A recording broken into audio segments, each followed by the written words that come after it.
Hi everybody, Paul here from Hill Country Rings, and I've got a genuine Major League game used baseball bat, and this one's from Eric Owens, the Milwaukee Brewers. It is signed, and I've got the certificate of authenticity, and I'm going to cut it into little pieces. So come on into the shop and I'll show you why. First, let me say that I have nothing against Eric Owens or the Milwaukee Brewers, or Major League Baseball for that matter. In fact, what I'm going to do is cut this baseball bat up, just like I did this one, and make rings out of it. These are basically ring blanks. I cut them up about 10 millimeters thick. Then I stabilize them in resin. And then when I get an order from a customer, I put them on the lathe and surface them, bore them out, mount a ring blank, and you've probably seen some of the videos. I got videos of making these rings. So we're going to go ahead and chop this up. Another thing I can do is the handle of the baseball bat back here, I'll probably cut him off of it right here. And this is too small to make rings. So what I'll do is probably make some, maybe some bottle openers out of the back of it. All right, let's get to cutting.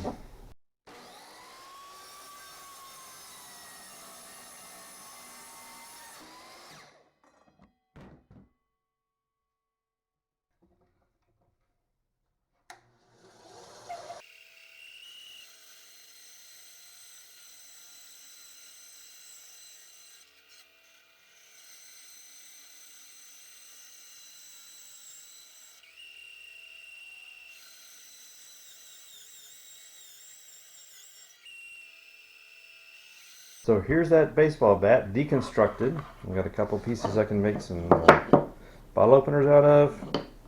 I got some ring blanks that I need to stabilize in the resin, and I still got a hunk left over, so I could cut some more ring blanks or just keep it as a souvenir. So before I stabilize them, I'm going to do a little experiment. I'm going to weigh one of these pieces of the Major League Baseball bat, and here it is. I've got my scale all zeroed out. And that looks like 17.1 grams. So I'm going to go ahead and mark this guy, and then after we stabilize him in the resin, we'll weigh him again to see what he weighs.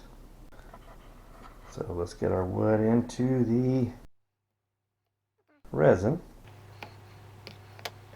This is the one that I marked. Probably going to add some more resin. And I've got a few pieces of bowling pin I'm going to put in there as well. So I got all those pieces of the baseball bat in the stabilizing resin, and got a piece of metal over the top of it, some chain to hold it down. I added some more resin so everybody is well under the stabilizing resin. I'm going to put them in the vacuum chamber, and that'll suck all the air out of them, and we'll go ahead and show you that process. Everybody's nice and cozy in the vacuum chamber. Got to put the lid on. Make sure I can make a tight fit. Turn on the vacuum pump.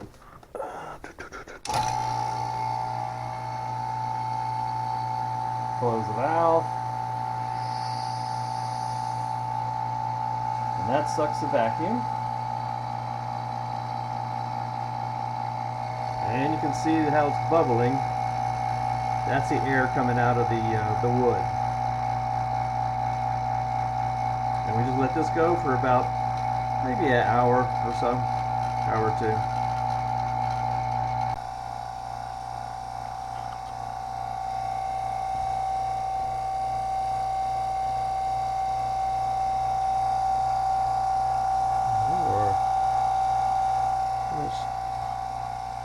Still in the vacuum, and bubbles are pretty much gone. So now we're going to go ahead and release the pressure.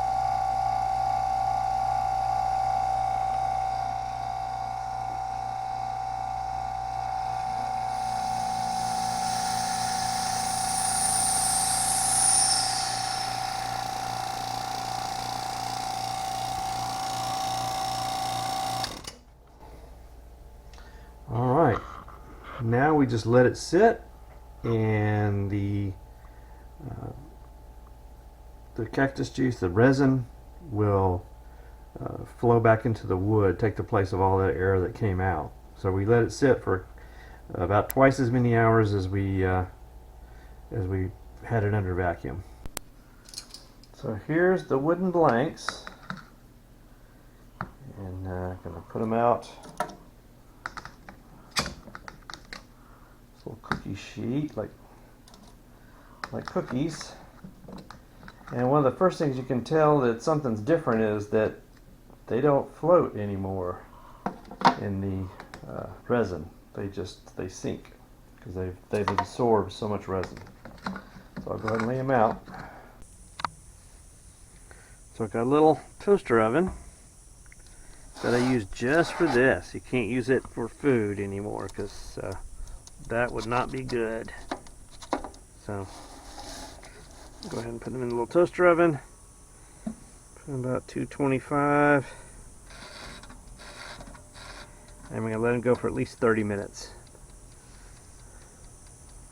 And just let them bake, and what that will do is that will solidify the resin. So the resin, which is liquid and sticky right now, will turn really hard like a plastic.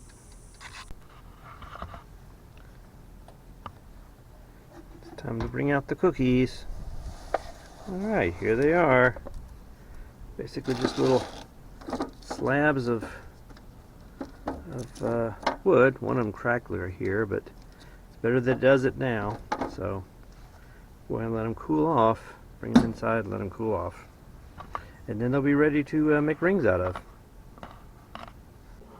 One thing I did want to show you is that this piece of wood that started out at 17.1 grams, and when I pull it out, I've scraped off any excess of the resin that may have kind of got attached to it or kind of sticky on the bottom or anything like that.